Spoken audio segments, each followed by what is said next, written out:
You know that awful feeling when you want to start something, but your brain just refuses to cooperate? You tell yourself, this is important, just get going, come on, you know what to do, and yet you're stuck, frozen, scrolling, tidying, doing literally anything else. Most people think procrastination is a motivation issue, but if motivation was the answer, you wouldn't be watching this video. You wouldn't be Googling how to cure procrastination. You'd already be doing the thing that you're avoiding. So let's start by clearing the air. Procrastination isn't a personality flaw. It's not laziness. It's not a lack of ambition. It's your brain doing exactly what it's evolved to do, protect you from discomfort. Once you understand that, everything else starts to make sense. When a task feels too big, too vague, too risky, or too emotionally charged, your brain flips into avoidance mode. Not because you don't care, but because you care too much. You're afraid of failing. You're afraid of choosing wrong. Or you're overwhelmed by the sheer number of decisions attached to the task.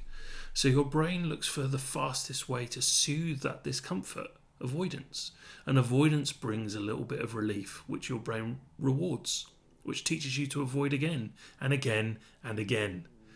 That's the procrastination cycle. And you can't cure it with willpower because willpower doesn't address fear, overwhelm, or emotional weight. The only way out is to break the cycle at the point where it forms. This realization changed everything for me. Years ago, I was building my first business. I had this perfect website, beautiful colours, flawless layout, everything polished. It looked incredible. But behind the scenes, I was avoiding the things that actually mattered. I could make a web page perfect, but I couldn't bring myself to send an email to a potential client. I couldn't launch. I couldn't finish anything meaningful. And the craziest part? I told myself I was being productive, I was working on the brand, but really I was hiding. The more I avoided, the worse I felt, the worse I felt, the more I avoided, and one day I realised something that hit me hard. I had built a beautiful website and a failing business. That was my wake-up call, and it forced me to step back and study what procrastination actually is, not what productivity gurus say it is, but what neuroscience and psychology say. I realised that every time I had escaped procrastination in the past, whether in school, in my corporate career, or in business, I was doing the same things without realising it. Those patterns eventually became what I now call the momentum reset method. 6 simple shifts that break the procrastination cycle at every point where it forms. Let me walk you through them because these are the closest things I've ever found to a real cure for procrastination. The first shift is the micro mission. Your brain hates vague tasks, work on the business, write my sales page, sort out my marketing. These aren't tasks, they're categories, and categories create overwhelm. But if you shrink that down into something crystal clear and 15 minutes long, your brain calms down. It knows exactly what to do. It can see the finish line and suddenly the resistance drops. The second shift is the overwhelm audit. Most people don't realise how mentally overloaded they are. You have open loops everywhere, unfinished tasks, decisions you haven't made, things you're supposed to remember. Cognitive load builds like clutter on a desk. You don't need more discipline, you need more space. When you get everything out of your head and into a system, your brain stops trying to juggle it all and focus becomes way easier.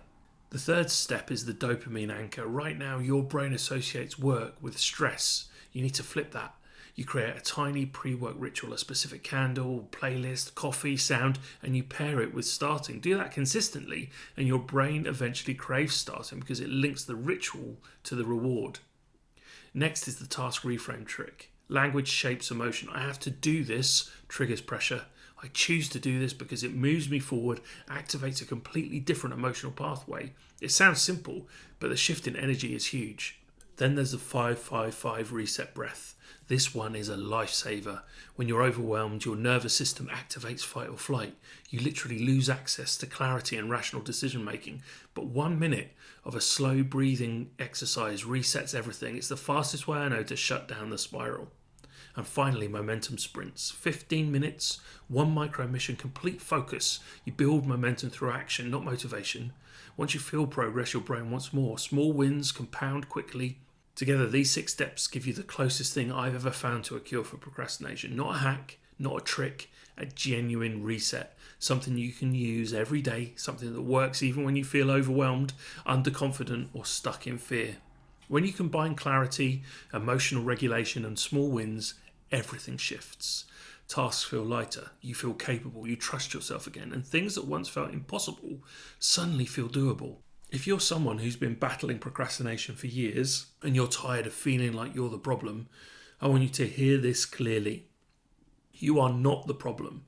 Your system was the problem, but systems can change.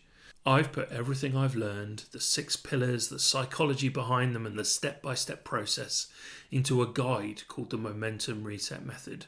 If you want to dive deeper and actually apply this, you'll find the link in the description. But even if you never look at the guide, try one thing today. Choose one micro mission, just one. Give yourself 15 minutes. You'll be amazed at what that tiny shift unlocks. If this helped you, I want you to subscribe for more videos like this. And if you want more support around building momentum in your business and your life, stick around. We're just getting started.